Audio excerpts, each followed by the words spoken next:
नई BMW M2 है और यह कुछ हद तक ओएसिस के फ्रंटमैन लियम गैलेगर की तरह है, क्योंकि कुछ लोग कह सकते हैं कि यह अपने बड़े भाई BMW M4 की नकल पर बनी है।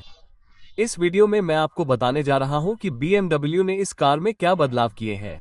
अगर आप इसे खरीदने के बाद गुस्से में आ जाते हैं तो आप इसे खरीद सकते हैं। मूल BMW M2 को पुराने 2 सीरीज प्लेटफॉर्म पर बनाया गया था और इसमें ई single turbo 3L straight 6 engine का ट्यून किया गया वर्जन था। जब इस कार को फेसलिफ्ट किया गया तो BMW ने इसमें कुछ बड़े बदलाव किए, जैसे कि इसमें एक उचित M इंजन दिया गया। F80 M3 से लिया गया ट्विन टर्बो S55। BMW ने इसी आइडिया को दूसरी जनरेशन M2 में इस्तेमाल किया, लेकिन M3 और M4 के ट्विन टर्बो S58 इंजन के साथ साथ इसमें वही बेसिक चेसिस भी इस्तेमाल किया गया है। या फिर पार्ट शेयरिंग से नए फेसलिफ्ट M2 के लिए कुछ दिलचस्प मौके खुलते हैं, जैसे कि इसे और पावर देना, लेकिन इससे कुछ दिक्कतें भी हो सकती हैं। हे हंस, एक इंजीनियर के तौर पर मैं बहुत खुश हूं कि हम M2 के लाइफ साइकिल इम्पल्स हैं, क्योंकि अब हम इंजन की हॉर्स पावर को काफी बढ़ा सकते हैं, जिससे हम पॉश केमन को पछाड़ सकते हैं। मेरी तरफ से बस इतना ही। नहीं, बिल्कुल नहीं, ऐसा मुमकिन नहीं होने जा रहा है। हम M2 को ताकतवर M4 के पैरों तले नहीं चलने दे सकते।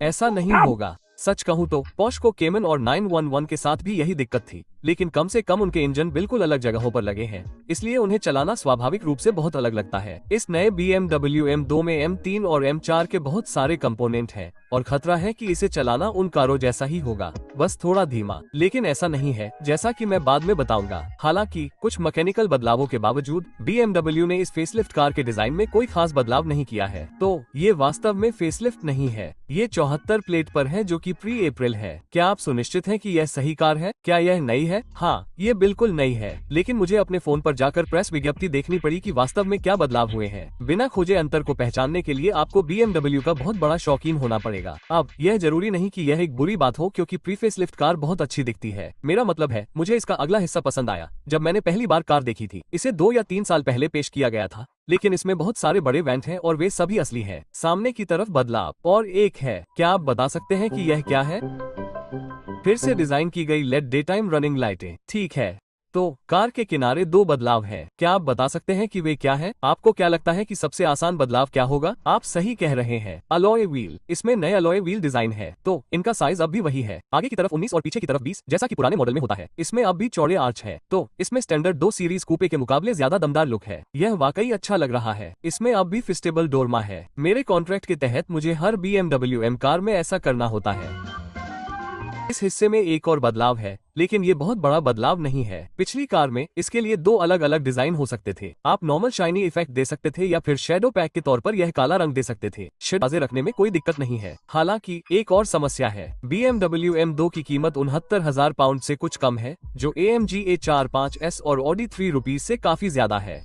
तो यह अच्छी बात है कि आप कावाओ के जरिए एक नई BMW M2 पर 6,800 पाउंड से ज्यादा बचा सकते हैं। चूंकि यह कार पेट्रोल से चलती है, बिजली से नहीं, इसलिए ये सरकार की नई अनुदान योजना के लिए योग्य नहीं है, जो 37,000 पाउंड से कम कीमत वाली कारों पर उपलब्ध से ग्रिप होते हैं। रियर में आपको 370 मिलीमीटर डिस्क है, जो सिंगल पिस्टन कैलिपर से ग्रिप होते हैं। अब ब्रेकिंग परफॉर्मेंस चेक करते हैं। ईमानदारी से कहें तो ये रोड सरफेस बहुत अच्छा नहीं है, तो नए M2 को यहाँ पर काफी मेहनत करनी होगी। ठीक है, 60 से ब्रेक टेस्ट। तो चलिए शुरू करते हैं। इसे 35 मीटर से कम होना चाहिए। चलो 33 मीटर।